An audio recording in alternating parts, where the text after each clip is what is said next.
I'm Mike Costello, and I'm here with Dr. Iris Freelander. And today we'd like to talk to you about mind, body, spirit healing. In this program, we share with you ideas and concepts of New Thought metaphysical philosophy. And fundamental to our faith tradition is the connection of the mind, the body, and the spirit in the total healing process, and the necessity of all of these three parts creating a whole that makes us well and healthy within the midst of any circumstance, even if we're faced with a physical challenge, as we all are from time to time. And today we're going to talk especially about the use of visualization and imagery in the healing process. But before we do, I guess we always need to talk, when we speak about healing, about the fact that we do believe in the whole connectiveness of mind, body, and spirit, don't we? Yes, it is all one, and we are one with each other, one with God. And if we can know that we are at one with Creator God, then we're more able to go into that deep knowing of visualization. And it is a process that's so simple, that it's so simple, and yet it seems so difficult. It does. And just talking about visualization and imagery, a lot of people, maybe from the standpoint of psychotherapy or psychology or psychiatry, may be a little more aware of the use of visualization and imagery.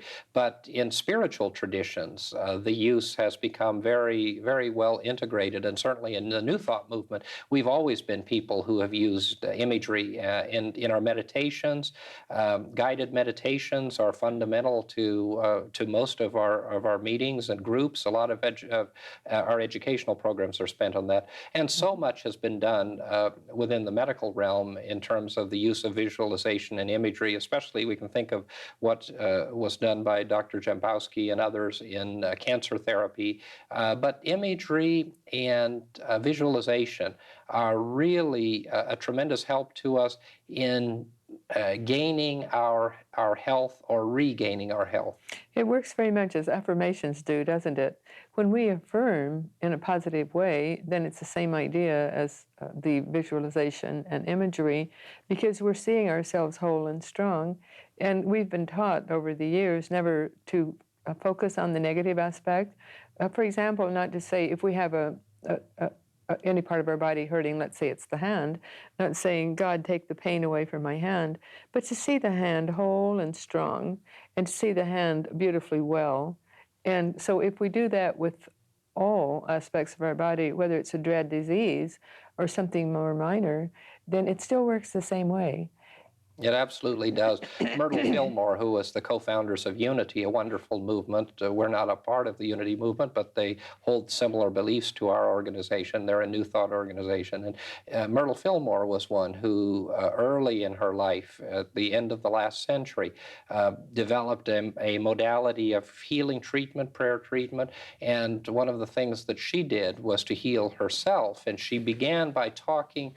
She had infirmities, serious infirmities, actually life-threatening infirmities, and the doctors of the day, who had, of course, limited knowledge, as we know in the 1800s, but had given her little hope, and she was kind of taken for granted as a sickly child and as a sickly adult woman, and the expectation was that she wouldn't live very long, and she had come to think of her body as sick, and one of the things that she said was that when she began to use scientific prayer, imagery, she began to speak words of affirmation to her body. And where she had talked and thought of her body before as something that was limiting, something that was painful, instead she started talking to her body and to its life centers and really visualizing them as whole and well and magnificent, and giving thanks to her physical body for all that it was for her and all that it had given to her. And when she began to do that, then her healing began to manifest. Isn't that wonderful? And she learned on her own, I assume, not through teachers of an earthly nature. So we can all learn on our own, and that's what a part of the imagery is. When we're going within ourselves and seeing the wholeness And as we do that, then it manifests. It does. And also, interestingly, as you know, we've always done a lot of work in healing and a lot of work with people who are faced with life-threatening and terminal illnesses, and even what some may call transition ministry, where we work with people who are making the transition from this life into the next, and from all kinds of religious backgrounds. And I'm reminded of the number of people who've come to us over the years who were faced with painful illnesses, such as cancers, and where there is great physical pain. And when we began to use guided meditation and imagery as a method of bringing peace and tranquility to the person, their painful circumstance and situation was much more bearable, and the physical pain did not become the focus any further, although it was certainly there. And I'm thinking of one particular person who had come to our church on a number of occasions because he was faced with a life-threatening illness. And as that illness took its course, as illnesses do, and sometimes we don't see a manifestation of healing for a variety of reasons, and that this individual had a disease that continued to progress, and at the end was most debilitated by the pain. And when he asked for me to come to the hospital, one of the first things he said was, "Please help me into a guided meditation so that I can get out of the pain." And so we began a guided meditation, and during the 4 or 5 days up to his death, we really worked through with him guided meditations that were able to bring him to a very peaceful place. And during that 4 or 5 day period, several times he drew upon those meditations, and his family learned them, and the nurses learned them, and different people learned how to help and facilitate him into those states of consciousness. And because of it, he was able to use a lot less pain medication. He was able to be much more aware and alert so that he could share with his family. And in the end, his transition was very peaceful. But there is a situation where imagery and visualization was used to move his focus and consciousness away from the pain and away from the situation, the physical situation, and to bring him into a different level or state of consciousness. It was an altering state, obviously, of consciousness and awareness, but it was an altering state that he participated in, and it was not chemically induced. And of course, we're not saying at all, don't take pain medications, and that's not at all what we're suggesting. But we are suggesting that guided imagery and visualization are techniques that can help, certainly, with pain. That's a wonderful concept of a grand concept, that when we do go into that state, then we lose the pain and it goes. And you and I can both think of other people we've been with. There was one man I know who was dying of cancer, and it was in his neck, and it was very painful. But it was so painful because he was resisting. And you know, many people resist death, and when they resist death, they're resisting the pain.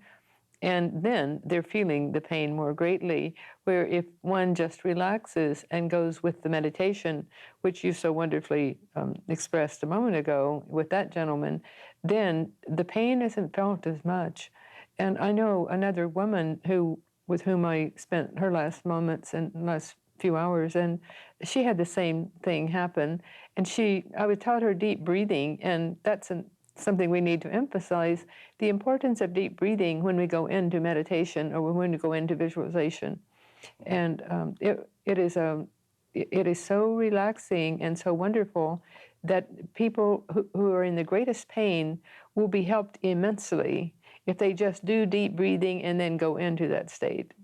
And it's very important for people to understand that when we talk about imagery and visualization, and we talk about healing, we're not talking about the fact that everyone is going to have the kind of healing that we would expect. And we of course, practice scientific prayer and spiritual healing in our fellowship, and we work with a lot of people in that realm. But the fact is that we want to be in the best possible place, and we want people to be in the best possible place that they can in the midst of each circumstance and situation.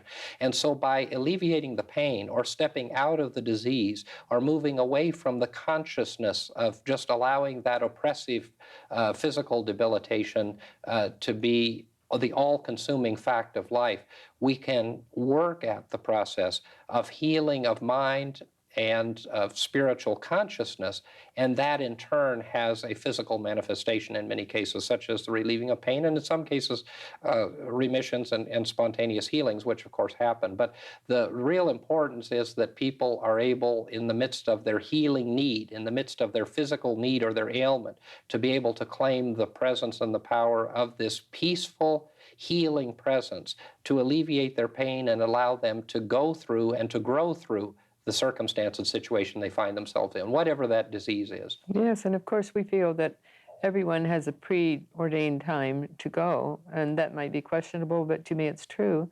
But if it's not our chronological time to die, then we will have a remission, and we'll be more apt to have it when we relax and flow with the pain, as you just a moment ago described. And if it is our time to die, we die so much more peacefully. And we've both seen that happen in so many instances where people have been relaxed and go with their pain instead of against the pain. Mm-hmm. And that's easier said than done. And some people might scoff at that and say, well, it's not possible. Well, we've seen it happen many times. We have. And people who are faced with serious or life-threatening illnesses so often will become so deeply depressed mm-hmm. and so deeply oppressed by the illness. And the methods that we're talking about, of visualization, of guided imagery, of prayer, of meditation, of centering, all of these things bring about the ability to stave off this depression and to move the focus from the dis-ease. Mm-hmm. And of course, one definition we use in New Thought is disease is dis-ease. Mm-hmm. And so the body is ill at ease, and there is a manifestation of disruption within the body, whatever that disease is. And by bringing the peace of mind and consciousness, whether the physical healing takes place or not, the healing of the mind mm-hmm. takes place. Mm-hmm. And we know so often in our movement, we talk about, and certainly I talk about, that we live in our minds and not in the world. And so while we may have a cancer, or we may have arthritis, or we may have a disease of this or that, the fact is that has to do with our physical body. That's important because our physical body is a part of us, but our mental state has a tremendous amount of contributory power to that, and our spiritual state. And that mind-body-spirit connection is so important. And if we can change our mind about the circumstance and about the illness and focus on the peaceful presence, we are able to bring about healing of mind, healing of spirit, and sometimes healing of body. Yes, and if the body isn't healed, that patient is so at peace with the fact that they're healed in spirit and in their mind. And we know a lady who attended our church and died, and she knew that she was going to die, and she accepted after a time that she was going to die. But she came back to the meetings, to the church services, because she said it gave her such peace. And she liked that, and she knew she wasn't going to heal. And obviously it was her time to go. But she went so peacefully, so happily, and so gratefully that it was a beautiful, beautiful thing to see. It was magnificent from her perspective because she began so depressed and mm-hmm. so saddened by the illness, and then in the end she was so positive and ready to go, ready to make her transition.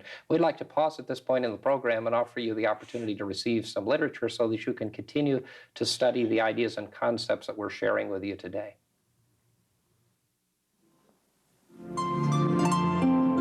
We would like to give you the opportunity to explore and discover in your own home the new thought teachings that this program is sharing with you by sending you a free copy of one of these booklets. Simply address your request to Confident Living at P.O. Box 7726, Long Beach, California, 90807. Whatever your dream, whatever your vision, you can reach it through confident living.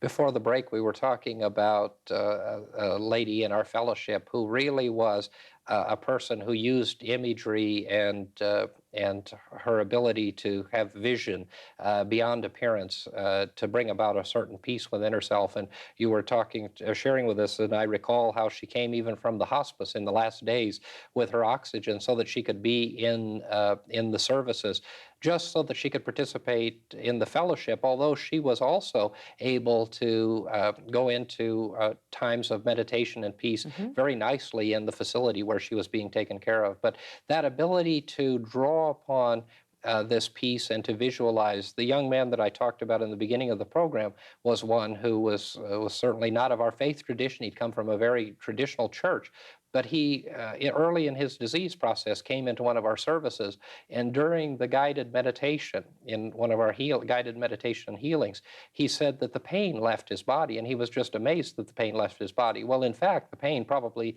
didn't leave his body because the disease was there, but in fact, his mind allowed the pain to have some relief. And these two examples, and others, many others that we've worked with, are people who have learned how this imagery and visualization can bring them out of a painful place, out of a place of suffering and out of a place of illness and disease into a radiant place of peace and tranquility. Yes, and we can go into that before we're in terminal illness stage.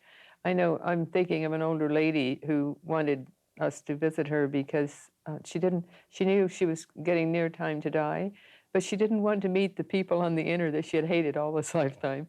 People who had been so mean to her when she was just a child, less than 5 years of age, and continued family members.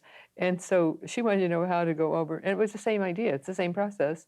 She was learning how to go over in full consciousness and not go with negativity in her heart because she knew the fallacy of doing that. And she did succeed. And then later on in her life, when we were still ministering to her, it was her time to go about 3 years later. And she used that same technique in staying in full consciousness, but flowing with the pain and not letting the pain bother her. And here's an example, a tremendous example of one who had a healing need.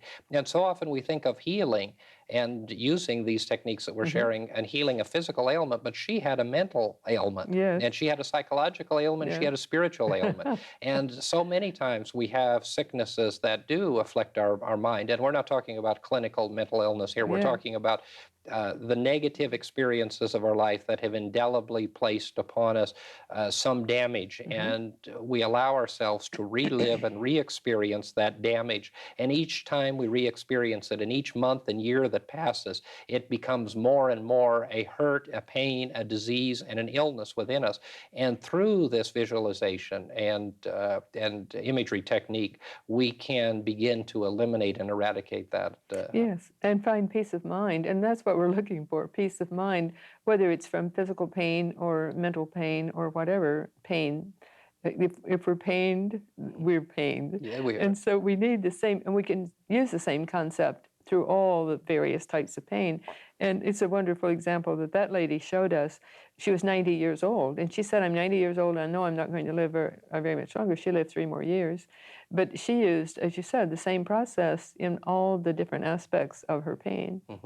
And this healing of mental damage from the past is really a kind of a healing that many of us need to assess within ourselves, don't we? Yes, very often we do, and sometimes we don't even realize we're carrying grudges. But if we are, then we need to work them out, root them out, and we can do it. We can do it with the help of a therapist, or we can do it on our own. But it's just a matter of making up our minds that we're going to loose that from our consciousness, and we can. And the issue of poverty as well. Yes. And limit and lack, that is an illness. And so many people come to believe that poverty has some great merit, or, excuse me, that they become depressed or oppressed with the concept and idea of limit and lack. And that is a definite area of life that needs healing. And the same healing, the same techniques of healing apply to financial ailments that we have. Yes, I know a lady who had gotten on in years, and she didn't have very much money, but she still entertained her friends at lunch, and she would serve delicate sandwiches and the tea in lovely cups. And she didn't have money to buy expensive food, but what she did buy, she served very graciously and with love. And it was like a feast to be able to go to her home and have a repast with her. And that was part of her ministering to people. She ministered to the soul of her guests with beauty. And if we can always remember that that's an important aspect of life, then we add richly to the lives of others. And she saw beyond what limits she had. Yes. And she even moved beyond her own limit and lack into an area of absolute prosperity, didn't she? So Exactly. that she was able to share in a prosperous way. Where someone else faced with the same circumstance may say, well, I couldn't invite guests because I can't, because I don't, because, and Yeah. all of these reasons come Yes. about. But that was a wonderful lesson that you saw in her, that this life of prosperity was shared. And as you said, there are people who think they can't do entertaining or go out to eat. I know a lady that I used to encourage her to just go out for coffee or a croissant or something, and she'd say, no, I can't afford to eat out. And I said, well, you don't need to eat your main meal out. Just go. And we were talking about the value of being among people and not hibernating forever. And this was an older lady too, who would walk and exercise and do things, but she had the mindset that she couldn't afford to eat out, but she would really like to. And I said, have your main meals at home, but just have a small something out. And everyone can afford that. But I don't know if she ended up taking my advice later on. But if she had, she would have been happier because that's what she yearned to do. And teaching people, one of the exciting things about our movement and our philosophy is to see in the process of teaching people how through guided imagery, through visualization, through meditation, through seeking a centering of peace, that we can create and manifest a magnificent healing presence and the radiance of healing and health in the midst of every circumstance, despite the appearance and despite what we believe we have to face in life. Yes, and then we have a certain serenity that reflects into the eyes of others, into the lives of others, into the hearts of others. And as we do that, we're doing not as a minister, but we're doing our ministering. And people of any age or any type can do ministering to others. And that's what we do, isn't it, when we live by example? We do, absolutely. In the last few minutes, I think if we talk about healing hurt feelings through visualization and imagery, I think that's something that we need to touch upon because so many of us have our feelings hurt. And I think as we talked a little earlier, we touched on people who kind of fall into that category. And so I think every one of us really has that problem. We need to heal our hurt feelings, and we can do it so effectively through visualization. Yes, we can. And it's part of the process of meditation. We can just take that person to God and give them to God, or our feelings, not the person necessarily, but the feelings we have for that person, and give up those negative feelings. And then it reflects out because, again, we're all one and it's one universe. So as we loose the negative feelings from ourselves, then that other person feels it, even if we're not directing it there. And the technique of visualization and imagery really is one of, taking ourselves into a place of peace and tranquility, isn't it? And so often we can just close our eyes and let ourselves go into that place. For some, it may be a place of nature. For others, it may be a beautiful room. For others, it may be a field or with flowers or a garden. It is visualizing. It is a process of beginning to see in our mind's eye beauty and peace. And the way we get to that point, best of all, is through deep breathing. We need to start out with the deep breathing, inhaling deeply through our nostrils, holding it, and exhaling through our mouth, and so forth, until it just becomes a natural process of breathing, and then we go into our creative visualization. And it is a creative aspect of life. We do create that which we think. We do. And the visualization or the deep breathing aspect of visualization is tremendously important. And sometimes we miss that. And we need to begin to take a few deep breaths or several deep breaths. And we call them sometimes cleansing breaths, don't we? Yes. And there's different types of people. Those who are listening might want to try different modalities of breathing, like breathing deeply. And there's the Lamaze. I was a Lamaze coach for a mother-to-be. And that was the same kind of breathing that we sometimes do in our meditative process, but it's inhaling deeply and quickly and then exhaling quickly back and forth. So try the different modalities of breathing and then go into whatever the creative visualization they wish to. Mhm.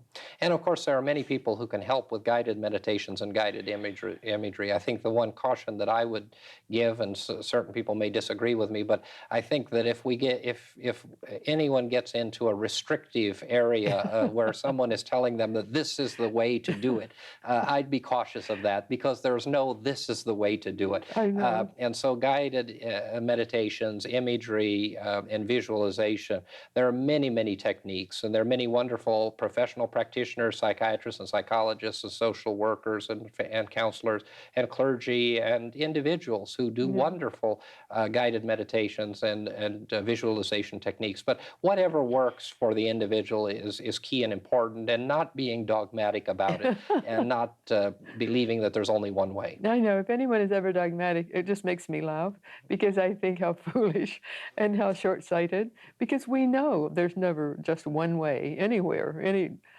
I asked many years ago of God, what is the way? And the answer came, all upward paths lead to God. And that was a good lesson for me to have learned in my youth, because then it applies to all aspects of life. And there's no just one way for anything, but there is a one way for each individual at that moment. And if we have good results, then that's the way at the moment. And that's important, I think, for our viewers as they use different modalities of imagery or visualization. Whatever works, whatever they feel comfortable with, whatever brings them results is the one to go with and to follow. That's the bottom line, isn't it? Yeah. And it's the bottom line in any aspect of life. If whatever it is we're struggling with or working on, if we feel comfortable inside ourselves and it works for us, then it's working for us, then we know that that's right for now. And it might not work the next time, so we try something else, or just go with the flow, because we have a guardian angel who's guiding us and directing us all the time. And not only do we have Creator God guiding and directing us, and other great ones on the inner planes, but we have an individual guardian angel who's always there to help us. And that presence and power is accessible to us always, and creates for us the visualization, the visions, and the images that we need to have perfect healing, wholeness, and balance of mind, body, and spirit. We look forward to seeing you next time, and hope you found this information useful.